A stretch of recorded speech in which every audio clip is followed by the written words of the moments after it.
Assalamualaikum warahmatullahi wabarakatuh. Bertemu lagi bersama saya Nur Sehat. Kali ini kita akan membahas mengenai ilmu sosiologi dan pentingnya mengenal dan mempelajari maupun memperdalam sosiologi pendidikan. Nilai-nilai sosial dan budaya dunia terus berkembang dan menjadi semakin kompleks. Hal ini bisa kita rasakan di dalam kelas, di mana kita sendiri yang menjadi peserta didik ataupun kita yang sedang mendidik ataupun kita yang menjadi guru ya. Ketika kita nanti akan mengajar ataupun kita sedang menjadi seorang pendidik, peserta didik mungkin akan bertanya, memangnya materi ini apa kaitannya dalam kehidupan sehari-hari?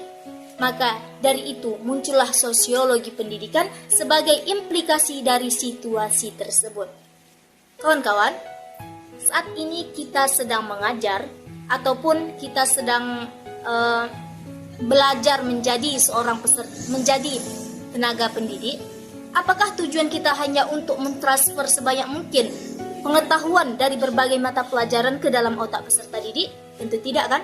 Hal tersebut penting. Namun sebagai guru nantinya kita juga punya misi buat mempersiapkan peserta didik bisa terjun dari hidup bermasyarakat, bisa terjun dan hidup bermasyarakat. Oke teman-teman, langsung saja kita memasuki ke pembahasan inti, yaitu mengenai sosiologi pendidikan. Sebenarnya apa sih sosiologi pendidikan itu? Dan mengapa kita perlu mengintegrasikan sosiologi pendidikan ke pendidikan? Menurut Karsidi, sosiologi pendidikan adalah ilmu yang lahir dari kondisi sosial yang mempengaruhi bagaimana kegiatan pendidikan di suatu lingkungan dilaksanakan. Salah satu dari beberapa cangkupan ilmu sosiologi ini memperhatikan hal-hal terkait interaksi sosial yang bisa ditemukan dalam konteks pendidikan.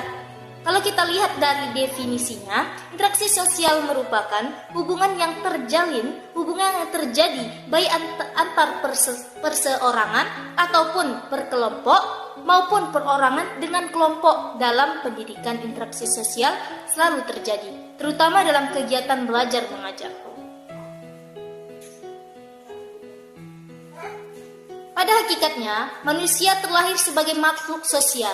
Seiring dengan pertumbuhannya, manusia akan menjadi makin aktif terlibat dalam ruang lingkup sosial yang lebih luas. Begitu juga dengan peserta didik yang kita ampuh. Mereka lahir dalam unit kecil dari masyarakat, yakni keluarga. Karsidi di sini menggarisbawahi bahwa dengan semakin kompleksnya kondisi sosial masyarakat akan ada pengetahuan dan keterampilan yang tidak bisa sekedar dipelajari dari rumah. Nah, disinilah sekolah hadir sebagai pihak yang menyediakan ruang bagi generasi penerus bangsa untuk mengasah diri. Kemudian kita akan masuk manfaat sosiologi pendidikan itu sendiri. Setelah kita memahami dari pengertian sosiologi pendidikan, maka kita akan masuk ataupun kita akan mempelajari manfaat sosiologi pendidikan.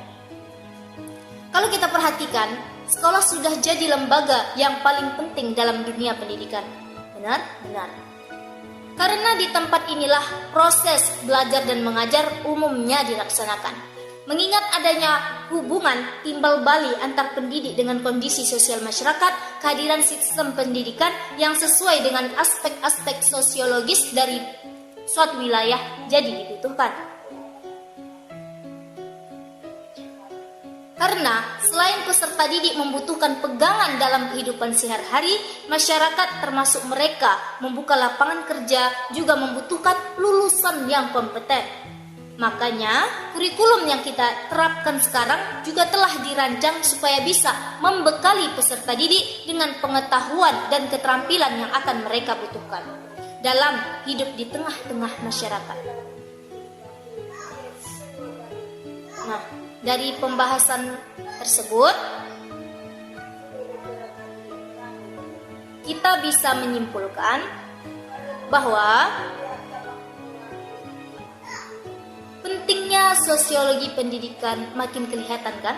Bagaimana sekolah jadi salah satu kontributor perkembangan kondisi sosial masyarakat. Semoga penjelasan saya kali ini bisa membantu kawan-kawan untuk lebih memahami konsep sosiologi pendidikan agar bisa menjadi bekal bagi kita semua dalam mengajar di kelas nanti. Terima kasih kawan-kawan, mungkin sampai di sini dulu pembahasan kita hari ini. Saya mohon maaf jika ada kesalahan. Wabillahi taufiq wal hidayah. Wassalamualaikum warahmatullahi wabarakatuh.